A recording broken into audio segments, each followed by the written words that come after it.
नमस्कार सांग मैंने आज चलते आम आ गए रेसिपी करवा जहाँ ना हूँ बेसन आलू तरकारी।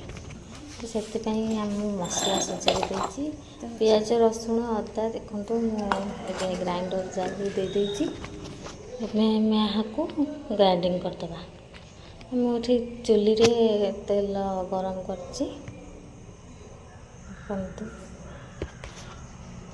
मुझे मसला रखीदी बाटिकी तेल गरम हो सारा आमर आम से देदेबा फुटण फुटण फुटीगला आम से देदेबा जो मसला बाटिकी रखी से देदेबा। तापर स्वाद अनुसार देवा लुण लंका गुंड देदेबा।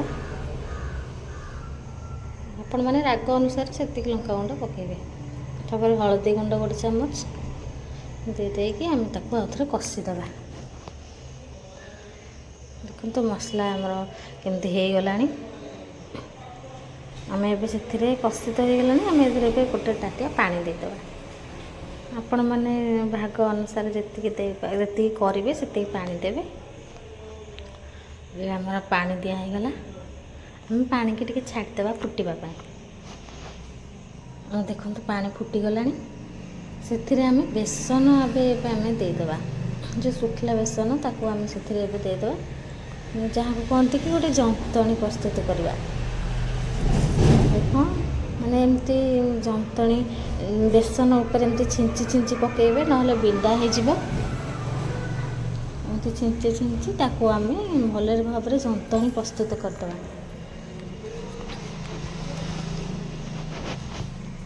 देखु ये आमर तो जंतणी प्रस्तुत हो गला। अल्प अल्प निआं देके आम या करवा ना पोड़ीज या आम ए देख जदि आउ टे दरकार हम टे ऊपर एमती छिंजी देवे। तो हो गलानी आमर आम आ गोटे प्लेट रे तेल गरम तेल एमती पकई देकी हाथ में लगेदेवा। तेल थालिया देदेले आमर जंतणी जो लगनी तले से तेल लगे देकी आम ए जंतणी को से देदेबा। बेसन को सबुतक से देदेबा। देख एमती थोई देकी आम गोटे पानी गोटे बाउल नहीं पानी एमती पानी पानी हाथ करके एमती थापी थापी रखीदे समान भाव करके आम या समान भाव करदे पूरा समान करके आम या ठंडा होगापाई छाड़देवा। एपटे चलते आम तेल गरम करवा कड़ाई रे तेल गरम कर सारे आम से आलू पकईकी भाजीदेवा। तेल तो गरम हो गलानी से आलू पकईदेवी।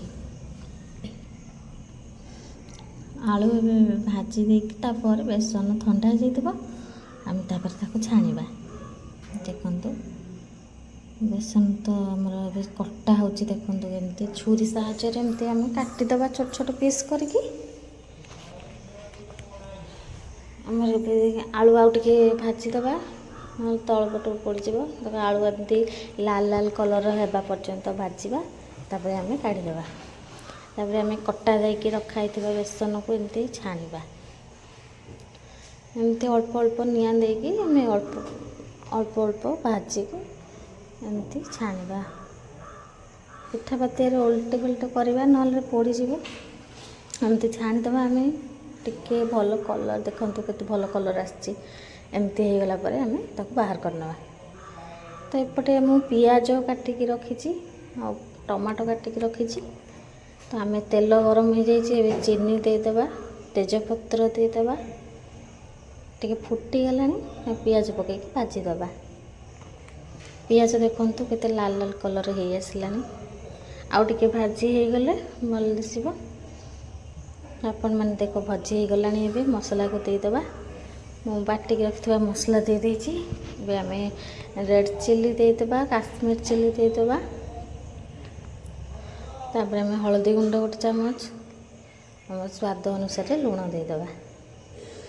आम यहाँ भल भाव आउ थे ଗୋଳେଇ ଦେବା ବା କଷିଦେବା। ତ ମସଲାକୁ ଆମେ କଷି ଦେଉଛି, ଭଲ ଭାବରେ ମସଲାକୁ କଷିବେ, ନହେଲେ ତରକାରୀ ଭଲ ଲାଗିବନି ଜମା। ଆମର ତ ବହୁତ ଭଲ ଭାବରେ କଷି ଦେଲିଣି। ଏବେ ଆମେ ଟମାଟୋ ପକାଇକି ଆଉ ଟିକେ କଷିଦେବା।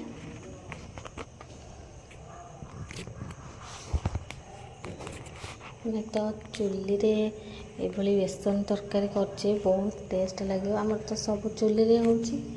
ଚୁଲି ସତରେ ଚୁଲି ଟେଷ୍ଟ ନା ଗ୍ୟାସ୍ରେ ବି ହେବନି। ଆପଣମାନେ ତ ଗ୍ୟାସ୍ରେ କରି ଖାଉଛନ୍ତି, ଏମିତି ଚୁଲିରେ ଥରେ ବନେଇକି ଖାଆନ୍ତୁ, ଦେଖିବେ କେମିତି ଲାଗୁଛି।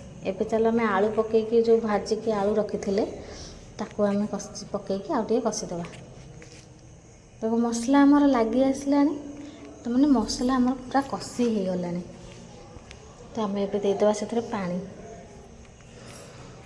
ପାଣି ଦେଇକି ଭଲ ଭାବରେ ଗୋଳେଇ ଦେବା। ତାପରେ ତାକୁ ଆମେ ଟିକେ ଫୁଟିବାକୁ ଛାଡ଼ିଦେବା। ଦେଖନ୍ତୁ ତରକାରୀ ଏବେ ବହୁତ ଭଲ ଭାବରେ ଫୁଟିଗଲାଣି। ଆମେ ସେଥିରେ ବେସନ ଛାଣିକି ରଖିଥିବା ଯେଉଁ ଆଗରୁ, ତାକୁ ଆମେ ଏବେ ପକାଇଦେବା। ବେସନ ପକାଇକି ଦେଖନ୍ତୁ ମୁଁ ଗରମ ମସଲା ପକାଇ ଦେଇଛି। ତାପରେ ଟିକେ ଆମେ ଏମିତି ନିଆଁରେ ବସାଇଦେବା। ତ ତରକାରୀ ଆମର ପୁରା ପ୍ରସ୍ତୁତ ହୋଇଗଲା। କେମିତି ଲାଗୁଛି ଆମକୁ କମେଣ୍ଟରେ ଜଣାନ୍ତୁ।